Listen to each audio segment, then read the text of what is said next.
Hello everyone, welcome to Target IAS. I am Chandan Sharma and I have secured All India Rank 3 in Engineering Services Examination 2019. Okay, so the new topic that we are discussing is journal bearing. Okay, in the last lecture we have talked about the mechanism that is happening during the motion in the journal bearing, and we have also discussed the two types of journal bearing, that is hydrodynamic and hydrostatic.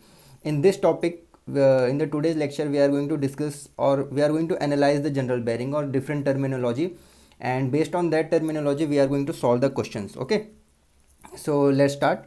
So first one, the outer part is the bearing. Okay, and this is journal. Okay, ये जो इतना gap दिख रहा है, इतना gap नहीं होता है, but there is a very small clearance, but just to show in diagram हमने इस तरीके से किया. Okay, let's say general is rotating in clockwise direction. O1 is the journal center. Okay, O1 is the journal center and O is the shaft center. Sorry, this is bearing and this is journal, or this is also known as shaft. Okay, so O is the shaft or general center, and this is the bearing center. Sorry, this is not general, this is bearing center. O1 is the bearing center. E is the eccentricity. Eccentricity is the distance between the two centers. H0 is the minimum film thickness. We are discussing here the case fourth, if you remember. Okay, so H0 is the minimum film thickness. R is the radius of the shaft and R1 is the radius of the bearing. Okay, so R1 must be greater than R क्योंकि bearing and R में clearance है. Okay, so the first one, eccentricity, distance between center of shaft and center of the bearing, as I've already told you. So if we see the R1 is which? This is R1, right? This is R1 and this is R. So अगर हम देखेंगे तो this R1 can be written as E plus R plus H0. So E plus R plus H0 equals to R1, and we know that R1 minus R is radial clearance, so that is C1. So C1 and C1, and if you want to write it in diametrical clearance, so C is the diametrical clearance, so C is equals to 2C1. Okay, C here, C1 is C. So eccentricity can be written as, E is the eccentricity, eccentricity can be written as half of the diametrical clearance minus your film thickness. Okay, minimum film thickness. Now the eccentricity ratio, the next is eccentricity ratio, or it is also known as attitude, और इसको इस sign से denote करते हैं. So it is defined as the ratio of eccentricity. So eccentricity क्या है? E, ratio of eccentricity upon radial clearance, so C1. So ratio of eccentricity E हमने यहाँ से फाइंड किया था C/2 minus H0 to C/2 minus H0 by C/2, that is radial clearance. So अगर हम इसको देखेंगे तो ये इस टाइप से आ जाएगा. ओके, सो प्लीज़ रिमेंबर और just try to know what is attitude, क्योंकि आपको बाद में आप फाइंड कर सकते हैं एग्जाम में, हर चीज़ तो याद नहीं रख सकते. So from where we can see that your attitude और eccentricity ratio is less than 1. Now the third is bearing clearance. Bearing clearance is of two types, radial clearance. So radial clearance is the difference between the radius of the bearing and the shaft, and the diametrical clearance is the difference between the diameter of the bearing and the shaft, and C is equals to 2C1. ये relation है. Clearance ratio is clearance of radius ratio, clearance to radius ratio. So this is radial clearance upon radius, this is diametrical clearance upon diameter. So ये same ही रहेगा. Okay, सो यहाँ से हम देख सकते हैं कि as we increase the clearance, either radial or diametrical, so your this clearance ratio will increase, means there is a gap between, so friction losses will decrease, therefore power loss will decrease, and therefore load जो इसके ऊपर है, जो W load है इसके ऊपर, ठीक है, वो डिक्रीज हो जाएगा. यहाँ पर जो लोड है, अगर आप शो कर रहे हैं ये load, this load will decrease. Why? Because अगर जैसे जैसे लोड बढ़ेगा वैसे वैसे H0 भी तो आपका कम होगा. ओके, सो ये हो गया. ओके, अगर हम क्लियरेंस को कम करेंगे तो कम हो रहा है, मतलब C/D इज डिक्रीजिंग, मतलब power loss is increasing. More metal to metal contact means load bearing capacity, अभी जो लोड है उसके ऊपर वो ज़्यादा है, क्योंकि जैसे जैसे लोड ज़्यादा होगा वैसे ही ये जो H0 वाला फंडा है वो कम हो जाएगा. राइट? सो इस तरीके से हमें देखना है. जनरली जो C/D रेशियो होता है वो होता है आपका 0.001 to 0.002. If you take it as D/C, so it is in between 500 to 1000, इस रेशियो में होता है. सो यू कैन इमेजिन अगर d इक्वल्स टू 100 सेंटीमीटर तो बहुत ज़्यादा होता है, 1 मीटर का शाफ्ट नहीं होता है, 10 सेंटीमीटर और 20 centimetre 200 mm, so divided by 1000, clearance is 0.2 mm, सो इतना कम होता है. Okay, the third one is L/D ratio. Okay, L/D ratio. Here D1 किसका है? Bearing diameter. D1 is bearing diameter. So it is defined for bearing, not for general. सो अगर L/D1 जो होता है ratio less than 1 है तो इसको short bearing कहते हैं. Okay, short bearing. And L/D1 equals to 1 है तो इसको स्क्वायर बेयरिंग कहते हैं. And L/D1 is greater than 1 then long bearing. So इसको हम सिंपली सपोर्टेड बेयरिंग कहते हैं. आपको पता होगा simply support, hinge support and fix support का मतलब, you must have read it in some. And इसको हम कहते हैं फिक्स सपोर्ट. ओके, सो ये जस्ट याद रखना है कि इफ़ L/D1 इज लाइक, कभी कभी क्वेश्चन दे दिया जाता है, a shaft is there mounted on bearing whose L/D ratio is less than 1, और उसके ऊपर ही लोड रखा है और इसके अंदर हमको शेयर स्ट्रेस डायग्राम बनाना है. सॉरी, इसके अंदर हमको शेयर लोडिंग शो करनी है, तो वहाँ पर हम इसको एज अ शॉर्ट बेयरिंग लेंगे, मतलब सिंपली सपोर्टेड बेयरिंग लेंगे. तो ये सब चीज़ें आपको पता होनी चाहिए. Now bearing pressure. Bearing pressure is load, जो W लोड लग रहा है upon projected area. Here projected area, if you see यहाँ पर जो ये बीच वाला पार्ट है, जर्नल वाला पार्ट, जस्ट ये वाला पार्ट जर्नल पार्ट, उसको अगर हम इसका प्रोजेक्शन लूँगा, अगर मैं इस वाले प्लेन में, इस प्लेन में, okay, so this is the length of the journal and this is the diameter of the journal. Okay, so W upon L/D, यहाँ पर प्रोजेक्टेड एरिया. अगर यही बॉल बेयरिंग होता, ओके, बॉल बेयरिंग, और यहाँ पर लोड लग रहा होता W, so the pressure induced will be of bearing pressure will be π/4 d², because this is a circle, right. जो ये वाला पार्ट है, red part, this is a circle, so p/4 d² हो जाएगा. सो यहाँ से हम सेफ कंडीशन फाइंड कर सकते हैं. कभी कभी क्या होता है कि हमें P इंड्यूस्ड जो है वो किसी P परमिसिबल से कम होना चाहिए. बियरिंग प्रेशर अगर नोन है आपको तो उससे कम होना चाहिए. तो यहाँ पर जो W मैक्स आ जाएगा वो क्या आ जाएगा? L into D into P permissible. तो इसको हम स्ट्रेंथ ऑफ जर्नल बेयरिंग भी कहते हैं. स्ट्रेंथ हमेशा किसको कहते हैं? जैसे शाफ्ट के लिए टॉर्क के टर्म्स में हम बात करते हैं, बेंडिंग मोमेंट के टर्म्स से हम स्ट्रेंथ फाइंड करते हैं. ओके, सिमिलरली अगर हम टेंशन में तो टेंशन के टर्म्स में हम फाइंड करते हैं. तो इन सब को कहते हैं. कभी शेयर स्ट्रेस को स्ट्रेंथ नहीं कहते. जो लोड हो रहा है, कितना लोड कोई चीज़ सह पा रहा है, उसको हम स्ट्रेंथ बोलते हैं. ओके, सो नाउ अगर हम यहाँ से देखेंगे, ओके, जो भी हमने पढ़ा उसका इफेक्ट देखते हैं. This is our bearing, this is our journal. If we see, this is your centre O1 of the bearing, this is the center O.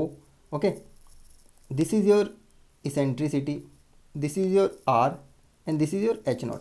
So if you increase the N, means RPM, if we increase the RPM, then the both, if you remember the mechanism, अगर हम RPM को बढ़ाते हैं, so these two center will try to coincide, so eccentricity will decrease, and because of that your minimum fill thickness will increase. उसके कारण जो attitude होगा decrease होगा, क्योंकि एटीट्यूड क्या है? नीचे क्लियरेंस आता है ना. If you remember C/2 minus H0 upon C/2, तो H0 अगर इंक्रीज हो रहा है तो ये वाला पार्ट टोटल डिक्रीज हो रहा है. If we increase the load, if load is increasing, so H0 is decreasing, क्योंकि अब जो मिनिमम फिल थिकनेस है वो कम हो जाएगा. Your eccentricity will increase and your attitude will increase. If viscosity is increasing, then also your H0 is increasing, your these two will decrease. Okay, due to high viscosity, large pressure created and better lifting capacity, हम देखेंगे बाद में. Okay, if your temperature is increasing, then viscosity of the oil will decrease and H0 will decrease, E will increase, and these two things will increase. तो ये वाले जो relations हैं ये काफ़ी important है. These topics are very important in GATE, engineering services, और जितने भी एग्जाम है. अगर आप प्रीवियस ईयर देखेंगे तो इसके ऊपर 4 से 5 क्वेश्चन आ रखे हैं इंजीनियरिंग सर्विसेज में कम से कम. सो प्लीज़ ये जो रिलेशन है आप कैसे समझेंगे? जब आप ये डायग्राम बनाइए, please try to make this diagram, और उसके बाद जस्ट लॉजिकल थिंग है, इसके अंदर कोई याद करने वाली चीज़ें नहीं है. ओके, सो काफ़ी ईजिली तरीके से याद हो जाती है. Now the seventh part, the seventh terminology is power loss in general bearing. So power loss हमने ऑलरेडी देख रखा है, μWR, एंड यहाँ पर जो ये केस 4 के लिए है, राइट, केस 4 के लिए है. सो ये जो म्यू है यहाँ पर, ये ड्यू टू विस्कोसिटी है. ओके, अगर if you remember friction circle, तो जो वहाँ पर म्यू था वो ड्यू टू मेटल कॉन्टैक्ट के कारण था। Okay, so power loss if you know the torque, this is frictional torque into omega, that is radian पर सेकेंड। सो यहाँ से आपको मिल जाएगा। ओके, सो ओमेगा अगर आरपीएम दे रखा है तो वहाँ से हम ओमेगा फाइंड कर लेंगे। Now the coefficient of friction in journal bearing, this is a very important. Coefficient of friction in journal bearing for case 4, generally हम केस 4 में वर्क करते हैं, so we should define the case 4 very clearly. Okay, so in this is due to the viscosity, this coefficient of friction is due to the viscosity of your lubricant or the fluid that is in between the shaft and the journal and the bearing. So on what factor this coefficient of friction depends? So this is a function of Zn by P, that is known as bearing characteristics number. D by C, that is the ratio of diameter upon the diametrical clearance. L by D1, okay, जो वहाँ पर आपका bearing ratio था, जिसको हमने और क्या कहा था, L by D रेशियो जो हमने देखा था। तो L by D ratio generally आपको पता होता है। ओके, अगर है तो। नाउ लेट्स सी कैसे डिपेंड करता है। तो यहाँ पर दो इक्वेशंस आती है, McKee's equation and Petroff equation. Until and unless exam में कुछ नहीं दिया है, ओके, कि किससे करना है, सो प्लीज़ यूटिलाइज और use this Petroff equation. Okay, answer दोनों से बहुत पास में आता है। ओके, ठीक है, ज़्यादा डिफरेंस नहीं है। बट अगर आप मेंस दे रहे हैं और आपको बोल दिया जाए कि मैकीज इक्वेशन यूज़ करना है तो यही यूज़ करना है, अगर पेट्रोफ इक्वेशन यूज़ करना है तो ये यूज़ करना है। बट इन गेट प्लीज़, अगर गेट में मेरे ख्याल से तो आज तक कभी पूछा नहीं गया कि मैकीज इक्वेशन सॉल्व कीजिए और पेट्रोफ इक्वेशन से, सो आप पेट्रोफ इक्वेशन से सॉल्व करना। Okay, so now let's see, first we will talk about the Mackey's equation. In the Mackey's equation, this n is in rpm, okay, and here p is in megapascal. यहाँ per unit बहुत ज़्यादा important है, बहुत मतलब बहुत ज़्यादा important है, नहीं तो पूरा कचरा हो जाएगा आपका। ठीक है, और पेट्रोस में जो ये है ये आरपीएस में है और यहाँ पर ये पास्कल में है। ओके, सो नाउ आप ये देख सकते हैं कि यहाँ पर ये आरपीएम है और मेगा पास्कल, यहाँ पर ये आरपीएस रोटेशन पर सेकेंड है और पास्कल में है। तो गलती से भी पेट्रोस में जो एन की वैल्यू है आरपीएम में मत रख देना। ठीक है, बाकी डी बाई सी इसकी कोई यूनिट ही नहीं है, because the diameter and the clearance will have the same unit. के, अब यहाँ पर के क्या है, के इज अ लीकेज फैक्टर। ठीक है, के is a leakage factor, and leakage factor जो होता है किस पे डिपेंड करता है वो हम देखेंगे। So as I have already told you, Zn by P is a bearing characteristics number, and ये काफ़ी इंपॉर्टेंट है। इसके बाद इसके ऊपर डायग्राम भी बनाते हैं, ग्राफ, सो वो भी हम बात करेंगे। Z is your absolute viscosity, आपको एग्जाम्स में या क्वेश्चन में गिवन होगा। P is your bearing pressure, that is W upon L by D, where ये जो है नीचे L बाई डी है, ये projected area. N is speed, अगर हम पेट्रोफ इक्वेशन की बात करेंगे सो आरपीएस में है। Okay, K is your leakage factor. So leakage factor, अगर गेट में लीकेज फैक्टर के बारे में कुछ नहीं दिया है, so please do not use this. GATE में ये यूज नहीं करना है अनटिल एंड अनलेस क्वेश्चन में बोला ना गया हो। ओके, सो इन गेट आपको यूज नहीं करना है अनटिल क्वेश्चन, एज पर question it is told to use. ठीक है, जब तक क्वेश्चन के हिसाब से बोला ना गया हो, that use the leakage factor. Okay, so इसकी वैल्यू 0.002 होती है if L by D ratio is less than 0.75 and greater 0.75 से 3 होती है if 0.003। Okay, so this is leakage factor. Now ये जो इक्वेशन है बहुत ज़्यादा इंपॉर्टेंट है। ठीक है, जो अभी हमने बात की, ठीक है, बहुत मतलब बहुत ज़्यादा इंपॉर्टेंट है, क्योंकि ये जो बड़े क्वेश्चंस होते हैं इसी के ऊपर आएंगे। Okay, you have to find either, कुछ भी आपको फाइंड करवा सकते हैं, म्यू गिवन है आपको जेड फाइंड करवा देंगे, इक्वेशन बड़ी है, एक दो चीज़ आपको फाइंड करनी, Sommerfeld number is given, then you have to, Sommerfeld number के बारे में अभी हम बात करेंगे, नेक्स्ट टॉपिक वही है हमारा। सो सोमरफील्ड नंबर के बारे में बात करनी है तो वहाँ पर म्यू आपको गिवन है तो वहाँ से Zn by P की वैल्यू फाइंड कीजिए, यहाँ पे पुट कीजिए। सो इस टाइप के क्वेश्चन आते हैं in modern bearing. If you see in modern bearing L by D1 ratio is generally 1/4 to 2 के आसपास होती है। ओके, सो शॉर्ट बेयरिंग भी होती है, लॉन्ग बेयरिंग भी होती है। ओके, तो इस तरीके से, एंड स्क्वायर बेयरिंग भी होगा, तो हर टाइप के बेयरिंग हम यूज़ करते हैं। Now Sommerfeld number, the most important and the second most important जो हमने कोफिशिएंट ऑफ फ्रिक्शन देखा, जो हमने जितने ही पढ़े, Sommerfeld number is the most important. Okay, so for why Sommerfeld number is most important? Because for a given bearing Sommerfeld number remains same और constant in all condition. अगर कोई एक बेयरिंग है, आप कंडीशन चेंज कर दीजिए, आप उसका आरपीएम चेंज कर दीजिए, विस्कोसिटी चेंज कर दीजिए, प्रेशर चेंज कर दीजिए, डायामीटर चेंज कर दो और सी चेंज कर दो, कोई फर्क नहीं पड़ता है, यहां पर सोमरफेल्ड नंबर सेम रहेगा. ओके, सो सोमरफेल्ड नंबर अगर फर्स्ट कंडीशन की आपको पता है तो सेकंड कंडीशन की भी सोमरफेल्ड नंबर सेम रहेगी. लाइक अगर आपने पहले कोई डिफरेंट ऑयल यूज किया था, after that you change the oil, then also the Sommerfeld number will remain same because the bearing will adjust itself. Okay, and it is a dimensionless number. It is a dimensionless number. Okay, so hence it is used to correlate the working condition of different machine which are operating with same bearing. So if same bearing is used at different condition, so we can predict certain things, right? So एक मैं आपको यहाँ पर एक important चीज़ बताऊँ कि हमने बहुत कुछ पढ़ लिया है. सो अभी तक जितना ही पढ़ा उसमें एक गेट बॉक्स बना लेते हैं कि यही सिर्फ फर्स्ट चीज योर लॉस ऑफ टॉर्क और फ्रिक्शनल टॉर्क हमने इससे देखा था. पावर लॉस होगा हमेशा T F into omega, that is mu omega, sorry mu W R into omega. इसको हम ऐसे भी लिख सकते हैं mu W we, right. P induced is W upon L D. Your mu is 2 pi square Zn by P d by C, where N is RPS, P is Pascal. Sommerfeld number is Zn by P and d by C whole square. So GATE के लिए आप इतना भी पढ़ लेंगे तो हो जाएगा, बट इंजीनियरिंग सर्विसेज के लिए नहीं. Okay, so let's solve a question, quick question. In journal bearing, okay, just wait a minute.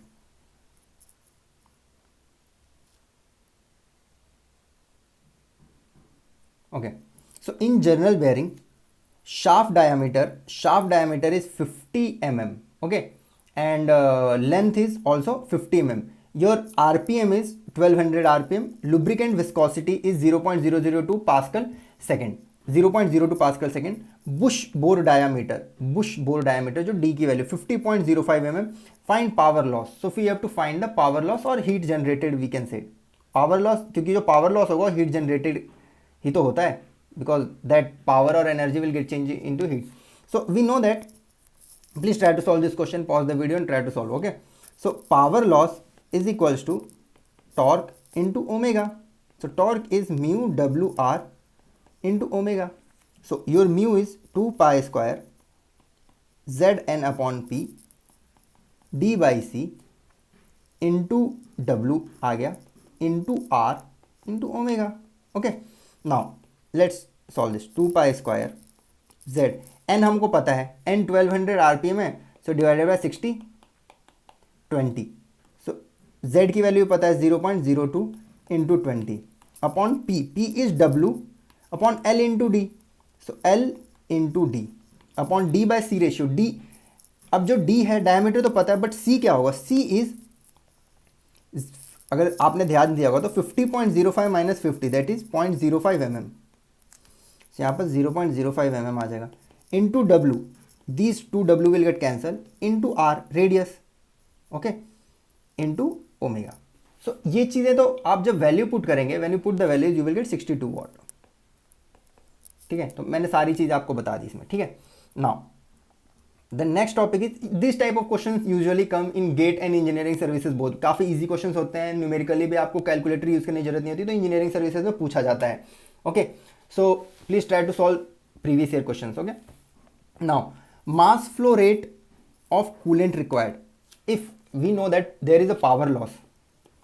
Okay, power loss. So due to power loss heat is generated, और हीट जनरेशन के कारण machine बहुत जल्दी fail होते हैं, right. So to cool or to maintain the temperature we use coolant. So most of the time general bearing has failed due to temperature because the viscosity will change. Due to the change in viscosity or viscosity will decrease due to decrease in the viscosity of a metal to metal contact होने के बहुत chances होते हैं. Okay, so monitoring of temperature and vibration जो होता है किसी भी मशीन का बहुत इंपॉर्टेंट होता है. सो टेम्परेचर हम कैसे मेंटेन करते हैं? टेम्परेचर, जस्ट एक मिनट, टेम्परेचर जो होता है हम थर्मोमीटर यूज़ करते हैं, different type of thermometers, okay. जो मर्क्यूरी थर्मोमीटर वो यूज़ नहीं करते, बट डिफरेंट अलग टाइप के। एंड सेकेंड वन, वाइब्रेशन हम एक्सीलरोमीटर से यूज़ करते हैं, okay. So accelerometer is in your syllabus in mechatronics, तो वहाँ पर आपको पढ़ना पड़ेगा। नाउ जो पावर लॉस है, पावर लॉस को हम कैसे लिख सकते हैं? ओके, पावर लॉस को हम कैसे लिख सकते हैं? Power loss can be written as heat dissipated at the worst condition. Heat maximum condition के लिए ना, जो वर्स्ट कंडीशन है उसके लिए हम पावर लॉस निकालेंगे। So heat dissipated at the worst condition will be, ये तो आपका हवा के साथ चला जाएगा, जो बाहर की कंडीशन है उसके साथ कन्वेक्शन के through. So H A delta T, तो एच लिख दिया। एरिया क्या होगा? एरिया जनरल बेरिंग का ये आ गया बाहर वाला पार्ट, तो pi into D into L. And T B minus T A, where T B is outer surface temperature of bearing and T A is room temperature, okay. तो ये जो bearing का आउटर टेम्परेचर है और T A is the room temperature, okay.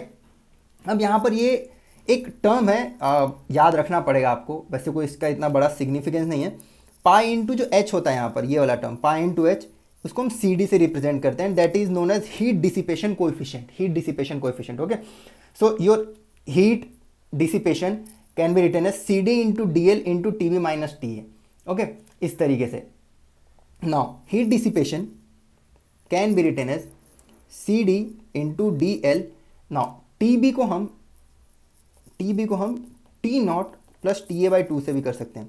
Now what is T naught? T naught is the maximum temperature lubricant can bear, okay. And T we are designing for the worst condition.